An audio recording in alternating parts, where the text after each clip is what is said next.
welcome Pangasinan Western. Ito na naman po ang kapitong yugto ng ating Western Pangasinan cycling race today na ginaganap sa may bayan ng Sual. Nandito nagkukumpulan po yung mga kasali sa ating palaro ngayon, ating karera ngayon na 7 stage ng Western Pangasinan.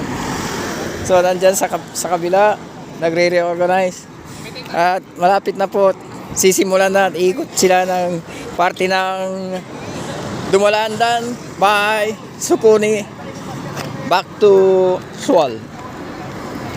So ito na yung mga kasali sa karera. In few minutes time, so we will start now the race.